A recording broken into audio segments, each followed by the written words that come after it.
Puji Tuhan, hari ini saya mengucap syukur oleh kemurahan Tuhan. Saya dapat berdiri menyampaikan kebenaran firman Tuhan. Saya berdoa kebenaran firman Tuhan ini dapat memberkati kita semua. Mari kita akan lihat dalam kitab Injil Lukas pasal yang ke-15, dimulai dari ayat yang ke-27.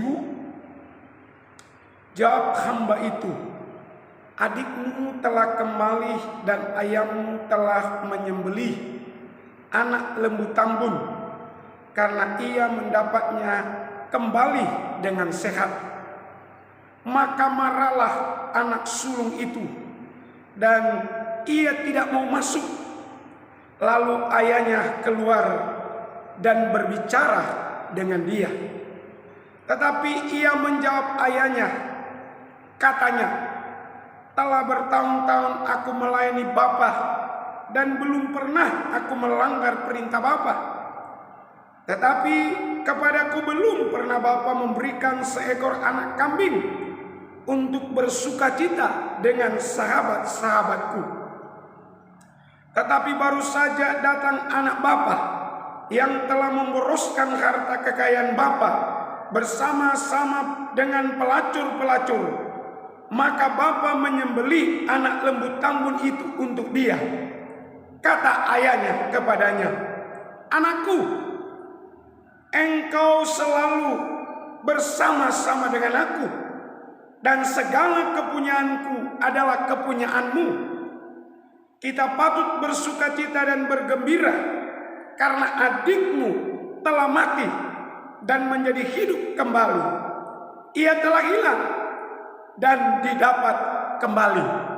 Puji Tuhan, besok kita akan memperingati karya Yesus di kayu salib, kematiannya untuk kita semua. Dan kematian itu membawa kemenangan, membawa pembebasan bagi setiap orang yang percaya kepada Yesus Kristus. Bagi setiap orang yang tetap mengakui salib Kristuslah satu-satunya, tidak ada lain yang dapat menyelamatkan kita. Kita lihat kebenaran firman Tuhan pada hari ini, di mana Alkitab menceritakan Yesus memberikan gambaran anak sulung dengan anak bungsu.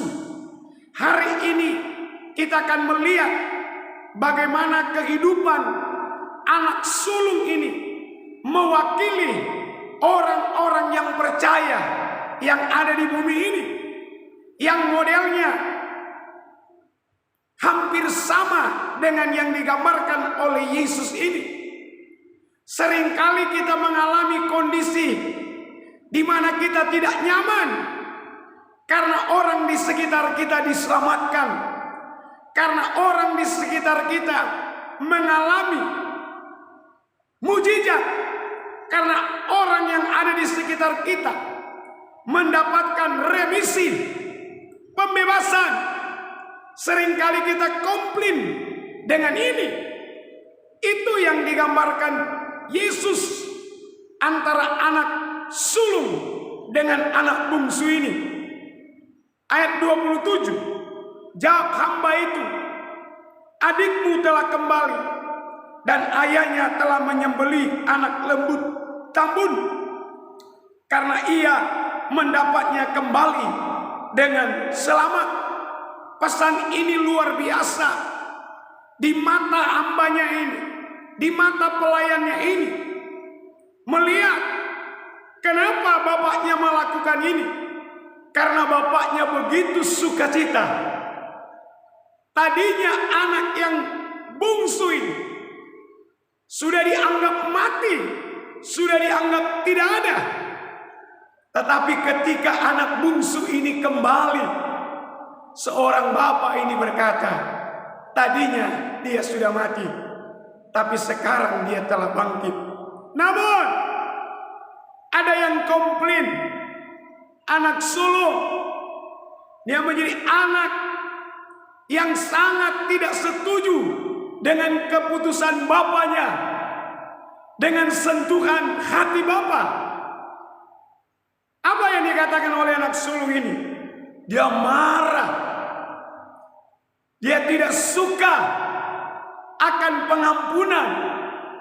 Dia tidak suka akan penerimaan bapaknya. Kiranya Tuhan tolong momentum kematian Kristus 2000 tahun yang lalu.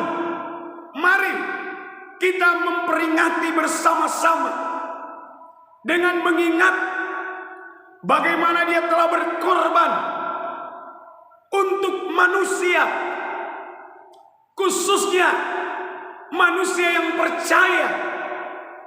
Satu-satunya keselamatan hanya kita temukan di dalam Yesus Kristus. Satu-satunya yang bisa menghapus pelanggaran kita, yang bisa menghapus dosa kita, harus melalui salib karya Yesus untuk kita semua. Alami Tuhan, alami sentuhan kasih Bapa dalam hidup kita. Karena ketika kita mengalami sentuhan kasih Bapa, kita akan tahu siapa kita. Itulah sikap yang dilakukan oleh anak bungsu.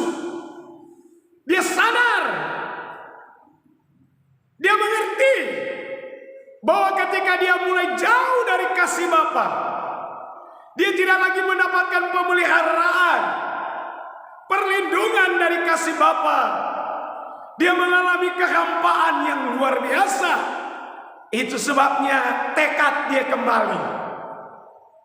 Jadikan upahan pun. Itu sudah hal yang luar biasa untuk saya dapatkan.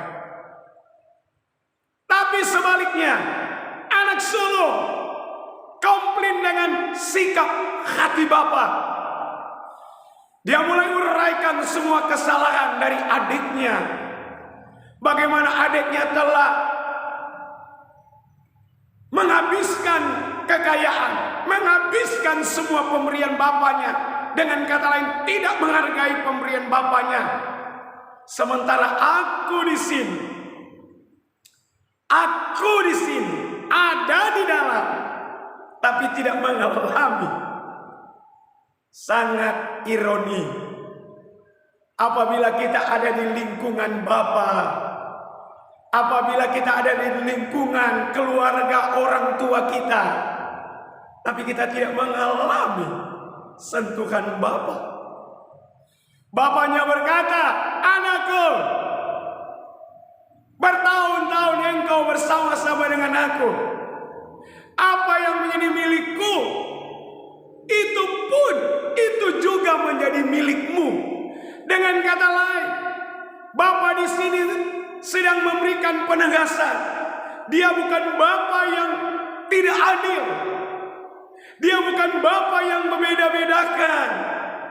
Tapi dia Bapa yang menyalurkan kasih-Nya kepada setiap orang yang mau tetap datang dalam perlindungan Bapa.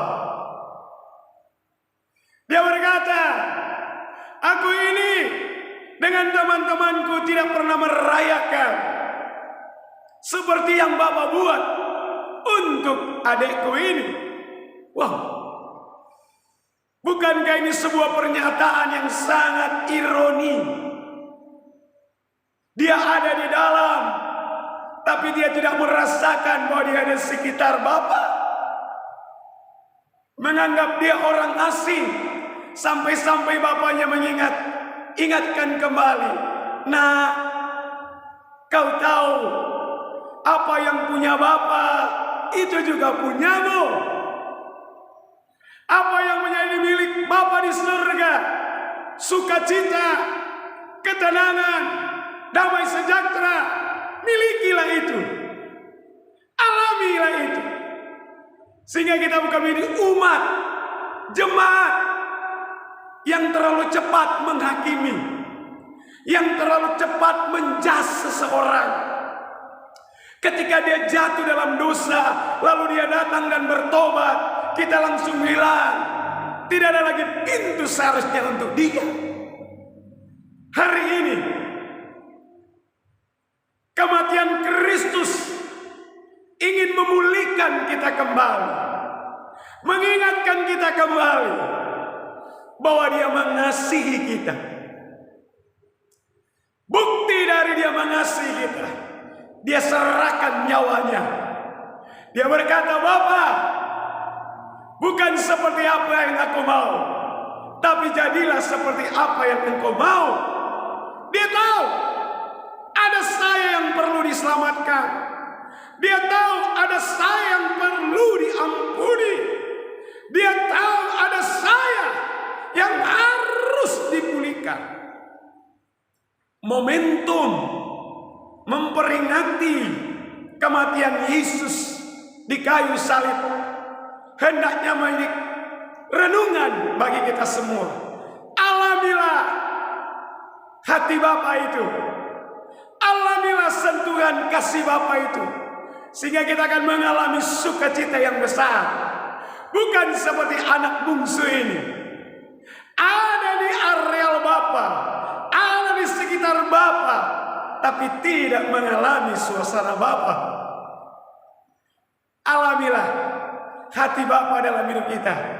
Bapa di sorga, itulah Yesus Kristus, memberikan sentuhan pengampunan, memberikan sentuhan kasih kepada kita semua, memulihkan semangat kita yang telah pudar. Kiranya pesan hari ini, pesan Tuhan melalui firman-Nya hari ini, kita menjadi orang-orang yang senantiasa mengalami damai sejahtera, bukan kemarahan, bukan penolakan, tapi kita adalah orang yang bangga ketika orang yang ada di sekitar kita, yang tadinya dia penjahat, yang tadinya dia pelaku kejahatan, tapi begitu dia datang kepada Yesus Kristus, dia mengalami pemulihan. Begitu dia sadar satu-satunya hanya Yesus yang memberikan dia pengampunan dan keselamatan. Seharusnya tidak hanya Bapa di surga yang bersukacita, kita yang percaya kepada Yesus juga harus bersukacita ketika semua orang datang kepada Yesus yang adalah satu-satunya jalan kebenaran dan hidup. Tuhan Yesus memberkati kita. Puji nama Tuhan.